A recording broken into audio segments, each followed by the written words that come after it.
আকাশের নিচ থেকে আগামী 1 ঘন্টা হবে বুলেটিন। প্রথমে নজর থাকবে আমাদের দিল্লিতে, তার কারণ নিট নিয়ে এক কাট্টা বিরোধীরা নিট নিয়ে তারা এগোতে চাইছে, বিধতে চাইছে মোদী সরকারকে। কিছুক্ষণ আগের খবর, ওয়াকআউট করেছে এটা সংসদ থেকে বিরোধীরা। এবার আমার সঙ্গে নয়াদিল্লি থেকে রয়েছেন মৈত্রীর সঙ্গে একবার কথা বলবো। মৈত্রী, কিভাবে বিরোধীরা চাপ বাড়াতে চাইছে মোদী সরকারের উপরে?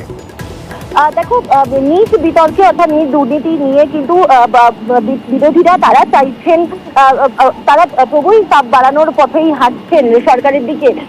এর আগে আমরা দেখেছি শুক্রবার দিনও কিন্তু একই রকম ভাবে নিট নিয়ে আলোচনার দাবি জানানো হয়েছিল বিরোধীদের তরফ থেকে, এবং যে সমস্ত কার্যপ্রণালী রয়েছে সেগুলোকে আলাদা করে সরিয়ে রেখে নিট দুর্নীতি নিয়ে আলোচনা হোক সেটা চেয়েছিলেন বিরোধীরা।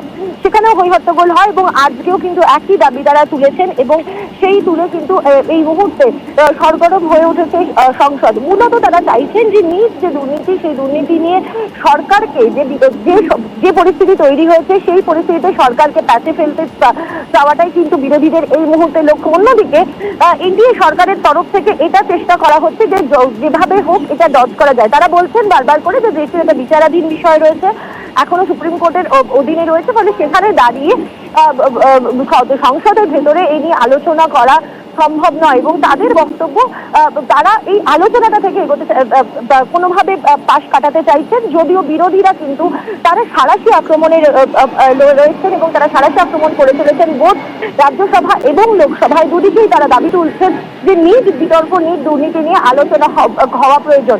এবং এখানে আরো একটা জিনিস জানিয়ে রাখতে চাইবো, যখন শুক্রবার দিন যখন সংসদের অধিবেশন খারিজ করে দেওয়া হয় তুমুল হইহট্টগোলের মধ্যে, তারপরেই কিন্তু রাহুল গান্ধী লোকসভা বিরোধী দলনেতা এবং অন্যদিকে তৃণমূল কংগ্রেসের তরফ থেকে ডেরেক ওব্রায়েন, তারা প্রত্যেকেই কিন্তু সরব হয়েছিলেন এবং তারা সরাসরি যারা ছাত্রছাত্রীরা রয়েছে তাদেরকে উদ্দেশ্য করে বার্তা দিয়েছিলেন যে আমরা আপনাদের হয়ে কথা বলতে চেয়েছিলাম, কিন্তু সরকার আলোচনায় রাজি নয় এবং আমরা এই আলোচনার চেষ্টা চালিয়ে যাবো। ফলে কোথাও একটা গিয়ে যুবকদের যে সেন্টিমেন্ট সেটাকেও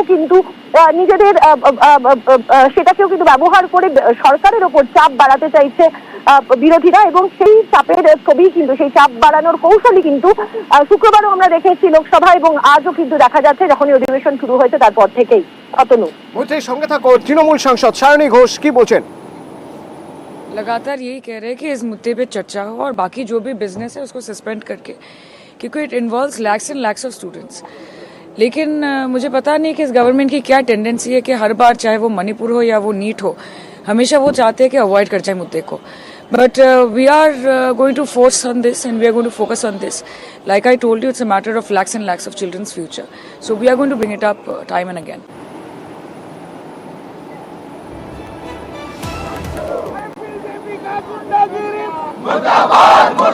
আপনাদের জানিয়ে রাখতে চাইবো, এই নিট ইস্যুতে আলোচনা আছে বা নিট ইস্যু নিয়েই সরব হয়ে ওয়াকআউট করেছেন লোকসভা থেকে বিরোধীরা। কিছুক্ষণ আগের খবর, বিরোধীরা ওয়াকআউট করেছেন। এই যদি সংসদের ভিতরের ছবি হয়, সংসদ চত্বরের বাইরের ছবিটা একবার আপনাদের দেখাতে চাইবো, যেখানে ধর্ণা কর্মসূচি রয়েছে সেখানেও বিক্ষোভ, প্রতিবাদ, কিন্তু কিসের জন্য, কিসের দাবিতে? মৈত্রী, অতনু, আজকে সংসদ অধিবেশন শুরুর আগেই কিন্তু বিরোধীরা বিক্ষোভ কর্মসূচি শুরু করেছিলেন। নতুন সংসদ ভবনের মকরদ্বার, তার সামনে বিরোধীরা বিক্ষোভ প্রদর্শন করেন এবং তাদের বক্তব্য স্পষ্ট ছিল, কেন্দ্রীয় এজেন্সিকে ব্যবহার করা হচ্ছে বিরোধীদের বিরুদ্ধে। এর আগেও আমরা দেখেছি যে নির্বাচনের আগেও কিন্তু বিরোধীরা একাধিকবার সোচ্চার হয়েছেন এই একই বক্তব্য নিয়ে, এবং আজকেও কিন্তু কেজরিওয়াল এবং তৃণমূলের 3 মন্ত্রী যারা এই মুহূর্তে জেলবন্দি রয়েছেন এবং তাদের অবিলম্বে মুক্তির দাবিতে এবং তাদের ক্ষেত্রে যাতে যে কেন্দ্রীয় এজেন্সিকে অপব্যবহার করা হয়েছে সেই অভিযোগ তুলে বিজেপির বিরুদ্ধে এবং তথা নয়া গঠিত সরকারের বিরুদ্ধে সরব হয়েছেন বিরোধীরা, এবং সেখানে তারা বিক্ষোভ ধর্ণা দেখান বেশ কিছুক্ষণ, এবং অধিবেশন শুরুর আগে তারা এই বিক্ষোভ প্রদর্শন করেন। অতনু, ধন্যবাদ মৈত্রী। এবং আজ অত্যন্ত গুরুত্বপূর্ণ একটা দিন, তার কারণ আজ থেকে দেশে নতুন আইন। তো এই নতুন আইন, সেই নতুন আইন নিয়ে বিরোধীরা কিভাবে তাদের কি প্রতিক্রিয়া, তারা কি চাইছে, তারা কিভাবে এগোতে চাইছে। নয়াদিল্লি থেকে মৈত্রী আমার সঙ্গে রয়েছেন। মৈত্রী যেমন বলবেন তেমনই আপনাদের জানাতে চাইব, নতুন আইন, এই নতুন আইন নিয়ে আইনজীবীরা কি ভাবছেন, আইনজীবীরা কিভাবে দেখছেন, কি রয়েছে এই নতুন আইনে, আগের যে আইন তার সঙ্গে এই ন্যায় সংহিতার তফাৎটা কোথায়, শুনুন।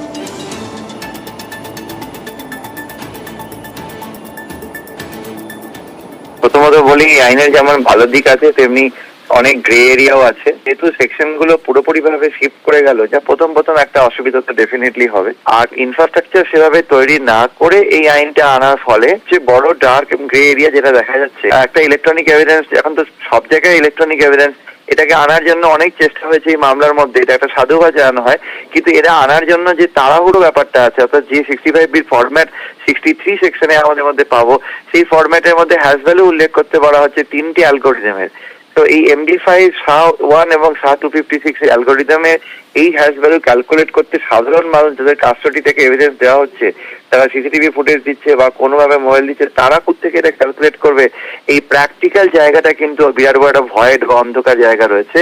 কিছু কিছু ক্ষেত্রে পুলিশকে অনেক পাওয়ার দেওয়া হচ্ছে, কিন্তু একটা জিনিস আমরা সবাই জানি যে uneasy lies on the head of the king, যার যত ক্ষমতা তার তত রেসপন্সিবিলিটি।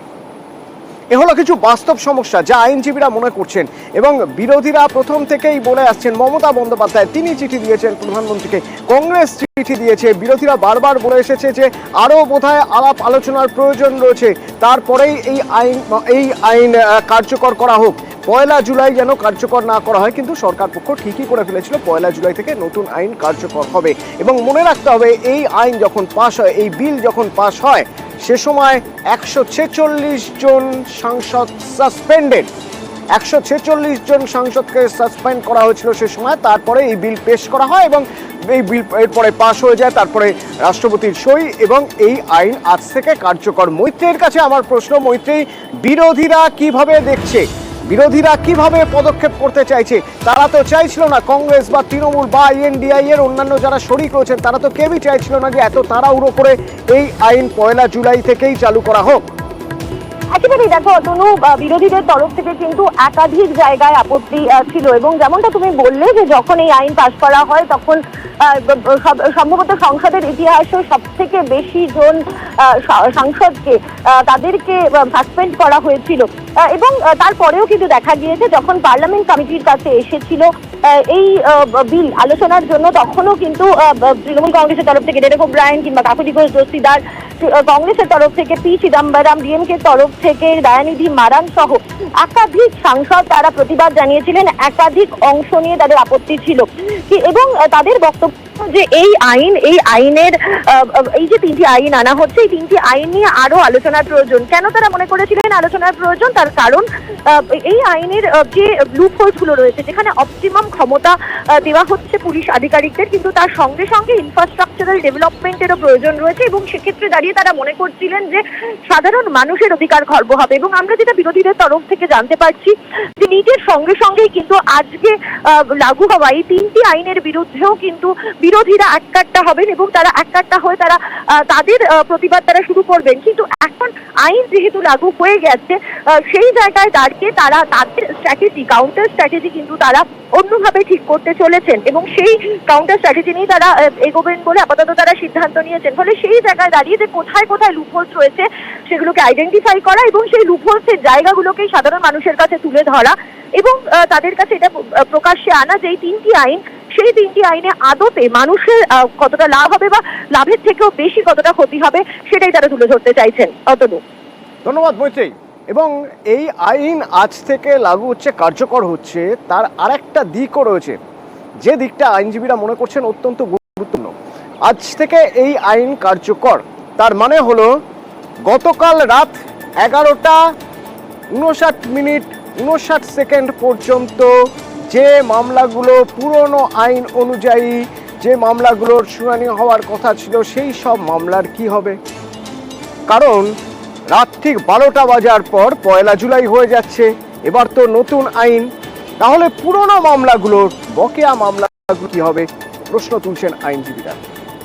এই আইনটা পার্লামেন্টে পাস করার আগে বিরোধীদের সাথে কোনো আলোচনা করা হয়নি, একতরফা ভাবে এই আইনটা কোনো আলোচনা ছাড়া পাস করানো হয়েছিল। এই আইনটা যে বিভিন্ন ধরনের ধারা যেভাবে যোগ করা হয়েছে সেগুলো কিন্তু অত্যন্ত বিপজ্জনক, 1 নম্বর। এবং দ্বিতীয় কথা, এই ধারাগুলো যে কোনো সময় সরকার কিন্তু বিরোধীদের ওপর নানান অসুবিধায় কিন্তু ব্যবহার করতে পারে। সারা দেশের মামলা যদি আমরা ধরি তাহলে অন্তত 2 থেকে 2.5 কোটি মামলা পেন্ডিং সারা ভারতবর্ষে, ম্যাজিস্ট্রেট কোর্ট থেকে নিয়ে সুপ্রিম কোর্ট অব্দি।